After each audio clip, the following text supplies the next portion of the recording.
Let's talk about Bill Gates and the next pandemic. Bill Gates and the World Health Organization have announced when we will see the next pandemic, and they have a date for us.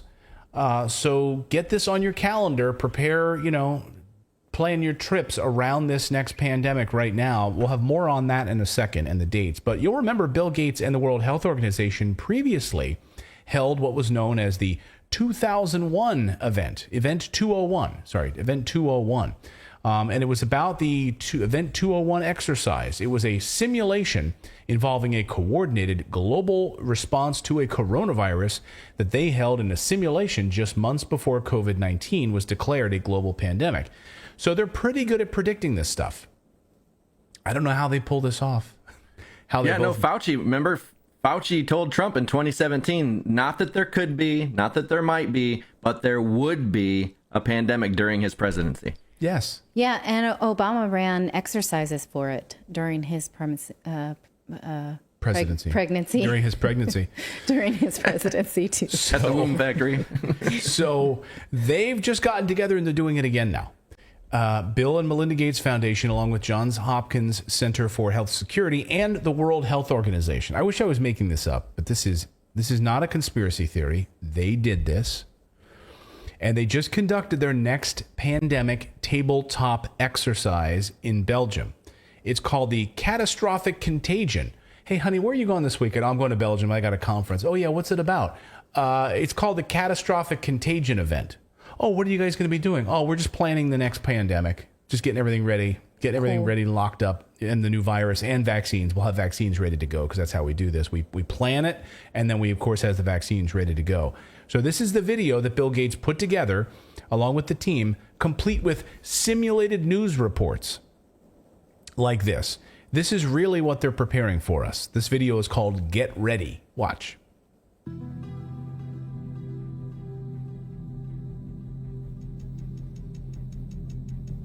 Catastrophic contagion, a global challenge. Breaking news. Two Latin American countries alerted the WHO of several outbreaks of a new infectious disease that's mysteriously appearing across the region. Severe Epidemic Enterovirus Respiratory Syndrome 2025. Oh, so that's the name, guys. Just write this down. That'll be the name of it, okay? It's going to be SEERS. It's going to be called the Severe Epidemic Enterovirus Respiratory Syndrome, and 2025 is when we'll see it, okay? Now, it says at the bottom this is a fictional scenario, but come on. Over the past 6 weeks alone, there have been 500 confirmed or suspected cases reported. The virus could cause a severe pandemic if early containment and mitigation efforts are not successful.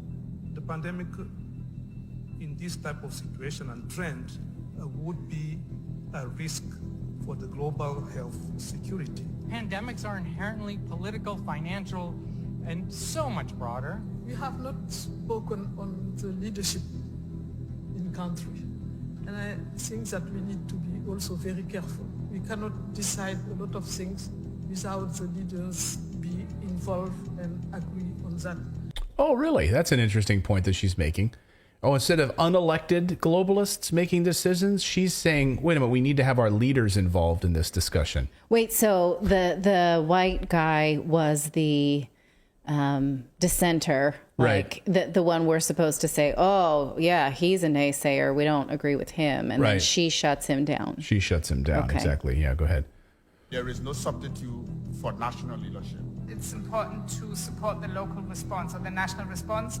Training those that are in these areas first, enabling them with the tools, protecting them, and if needs be, regional solidarity first.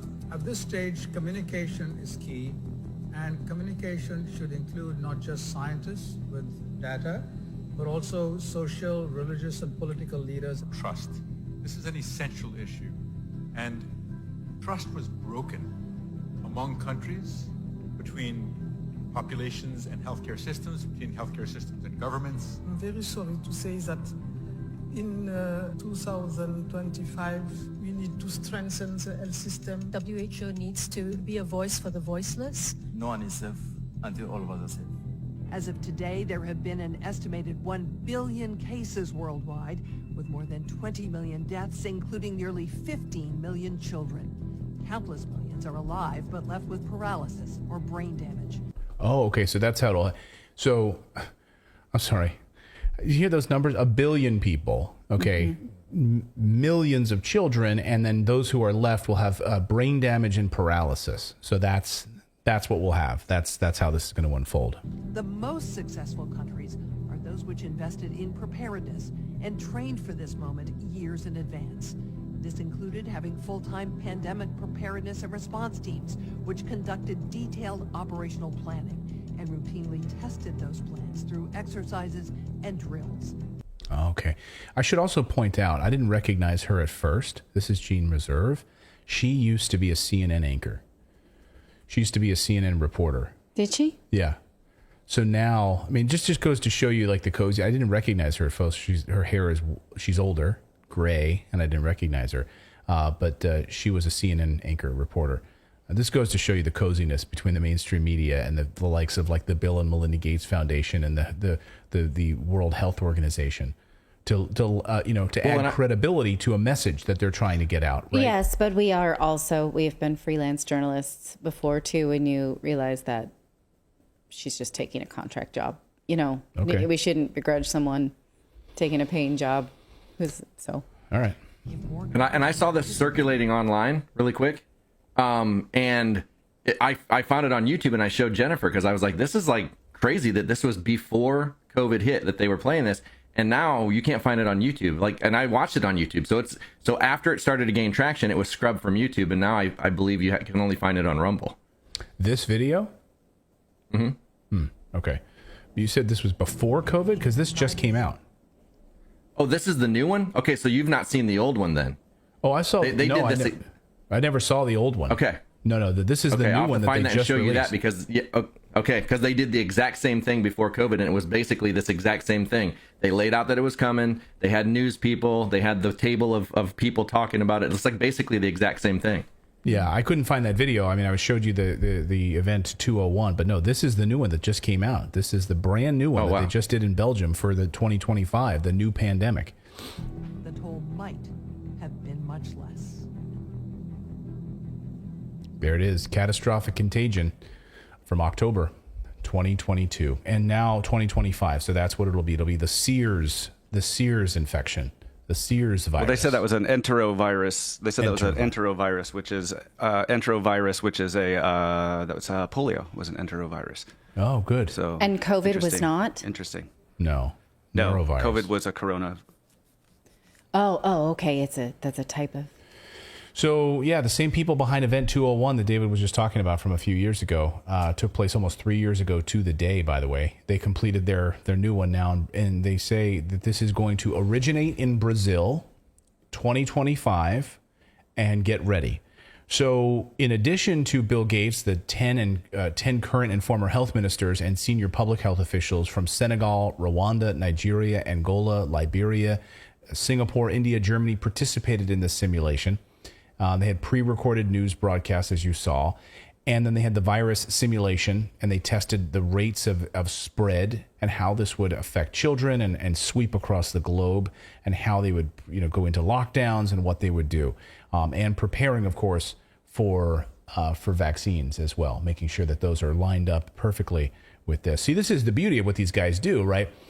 They know it's coming, so then they just develop the vaccines that they can sell to us, and they have them ready to go right there. Yes, but you can see there's a clear narrative of naysayer guy, saying, well, these pandemics are political. We're not going to hand over power. Absolutely not. And then the sort of cooler heads in the room prevail like, no, we need a global response. We need centralized power. No, you unreasonable guy. They played him as a caricature. Right. And then they showed other people saying absolutely. And it's interesting that they have people who look like they're from African countries when the African Union has said, we do not want to participate in centralized power through the World Health Organization if there's a next pandemic. We absolutely will not be handing over power this way. Yeah, that's one thing that I said. Few African nations that stood up and actually voted that down. Go ahead, David. Well, I was going to say, like I was saying from the very, very beginning, and we were talking about it on the show, that if there was actually a global pandemic, then these companies would have got together with world leaders and they would have created this vaccine and spread it to the world free of charge because they are profitable enough. The government could have paid for it to do that.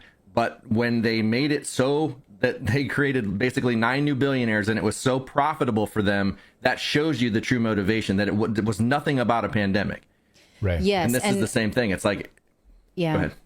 Mrs. Mom in the chat is saying, do you see that they're saying targeting kids? Because that was the piece that I feel like that was missing from COVID, is that we realized that it was not particularly terrible on children. And so this is what it's like trying to show us that would be different. Because if we got another COVID related disease, we might not all mobilize the same way we did the first time. Right. But if it's going to hit our kids.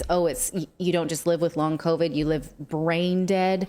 Well, that's the polio thing that Philip's talking about, right? Right. That's I was going to say, I wonder if that's why they chose an enterovirus, because they wanted to. It just wasn't scary enough. It's not scary unless it involves children. Right. And then you make that's why they went polio vaccine, to your point earlier, as part of a routine, like. Well, it is. Now polio is now part of your routine shots. What I'm saying is, whatever new thing that they create would become part of your new inoculation schedule for children. Yes. So this 2007, they had a lockdown in place, we learned this week. Do some good digging here. We learned this morning, thanks to some good reporting by Will Jones, that the U.S. government had a plan in place for lockdown since 2007, to lock down and wait for a vaccine again. Since 2007. It's a pandemic plan produced by the National Infrastructure Advisory Council. It was hosted on the CISA website. It lays out banning any large number of gatherings, definitely closing schools, non-essential businesses, institute work-from-home policies, and quarantine exposed and not sick individuals. Quarantine those people too. The aim is simple and clear: to slow the spread and wait for the vaccine. And here's a quote from the plan. During a pandemic, the goal will be to slow the virus's transmission. Delaying the spread of the virus will provide more time for vaccine development while reducing the stress on an already burdened healthcare system. So that was in place. That's been in place. Thanks to Will Jones for uncovering that. So there you go. That's get ready, 2025 Brazil, and mark your calendars now. Make sure you plan your vacations accordingly. Okay. I don't want to do that, but I don't either. Thank you so much for watching this segment here at Redacted. We are live every day at 4 p.m. Eastern Time, trying to share the stories that the mainstream media will not cover. You should also come over and join our community of Redacted Rebels over at redacted.inc. That's our private locals community where we can share exclusive content that we simply cannot share here on YouTube. Come over and join the rebellion together right now by going to redacted.inc. We'll see you next time.